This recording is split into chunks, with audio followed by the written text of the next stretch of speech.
Moinabad drugs party కాల్పుల కేసులో రోజుకో కొత్త విషయం వెలుగులోకి వస్తున్నాయి. రోహిత్ రెడ్డి అక్రమ లావాదేవీలకు ఆయన సొంత సోదరుడు రితేష్ రెడ్డి బినామీగా వ్యవహరిస్తున్నట్లు సిట్ బృందం దర్యాప్తులో గుర్తించారు.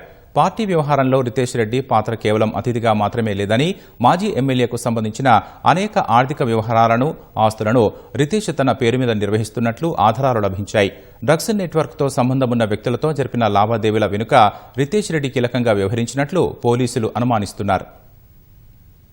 మాజీ ఎమ్మెల్యే పైలట్ రోహిత్ రెడ్డికి ఆయన సోదరుడు రితేష్ రెడ్డి బినామీగా వ్యవహరిస్తున్నట్లు పోలీసులు ప్రాథమికంగా గుర్తించారు. ఇందుకు సంబంధించి కొన్ని ప్రాథమిక ఆధారాలను సైతం అధికారులు సేకరించారు. రోహిత్ రెడ్డి తరఫున రితేష్ కొన్ని లావాదేవీలు నిర్వహిస్తున్నట్లు దర్యాప్తులో బయటపడ్డాయి. వీరిద్దరి బ్యాంకు ఖాతాలు, ఇతర వివరాలు పరిశీలించినప్పుడు అనుమానాస్పద నగదు, ఆన్లైన్ లావాదేవీలు గుర్తించారు. పోలీస్ కస్టడీలో వీటి గురించి ప్రశ్నించినప్పుడు నిందితులు సంతృప్తికరంగా సమాధానాలు ఇవ్వలేదని, వీటి వెనుక నిజాలు నిగ్గు తేల్చేందుకు మరో 3 రోజులు కస్టడీకి ఇవ్వాలని కోరుతూ పోలీసులు ఉప్పర్పల్లిలోని న్యాయస్థానంలో పిటిషన్ దాఖలు చేశారు.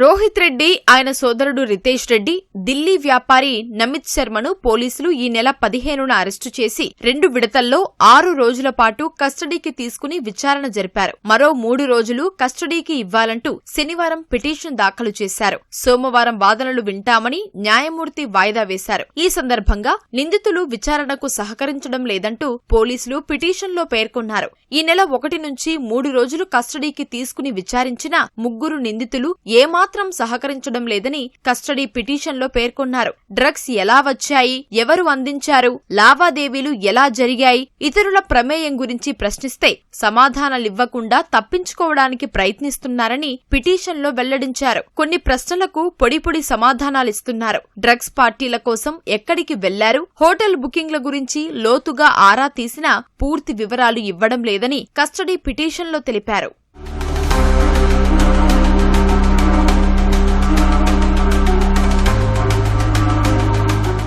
డ్రగ్స్ పార్టీలు జరిగినప్పుడు వీరితో పాటు పాల్గొన్న వినియోగదారుల గురించి సమాధానాలివ్వడం లేదని తెలిసింది. ఈ కేసు దర్యాప్తులో భాగంగా ఎంతో మంది అనుమానితుల పేర్లు వెలుగులోకి వస్తున్నా వీరి గురించి పూర్తి సమాచారం రావాలని పోలీసులు భావిస్తున్నారు. ఇప్పటి వరకు సేకరించిన సమాచారంతో పాటు మత్తు పదార్థాలు, డిజిటల్ ఆధారాలు, ఆర్థిక లావాదేవీలకు సంబంధించిన రికార్డులు మరిన్ని సేకరించాల్సి ఉందని పోలీసులు అభిప్రాయపడ్డారు. వాస్తవాలు సేకరించాలన్నా, పరారీలో ఉన్న మరికొందరు నిందితుల్ని గుర్తించి అరెస్టు చేయాలన్నా వీరిని కస్టడీకి తీసుకోవడం తప్పనిసరి. వారిచ్చిన వాంగ్మూలాలను పరిశీలించి డ్రగ్స్ సరఫరా గొలుసును ఛేదించాలి. నిందితుల డ్రగ్స్ పార్టీల వెనుక భారీ నెట్వర్క్తో పాటు ఎంతో మంది పెడ్లర్లు, నిర్వాహకులు ఉన్నారు. గతంలో డ్రగ్స్ పార్టీలు చేసుకున్న ప్రాంతాలకు వెళ్లి కొన్ని ఆధారాలు సేకరించాల్సి ఉంది. రోహిత్ రెడ్డి, రితేష్ రెడ్డి మధ్య ఆన్లైన్ లావాదేవీల వెనుక ఇతరుల పాత్ర గురించి ప్రశ్నించాల్సి ఉంది. ఢిల్లీకి చెందిన వ్యాపారి నమిత్ శర్మ, అతడి చిరునామా,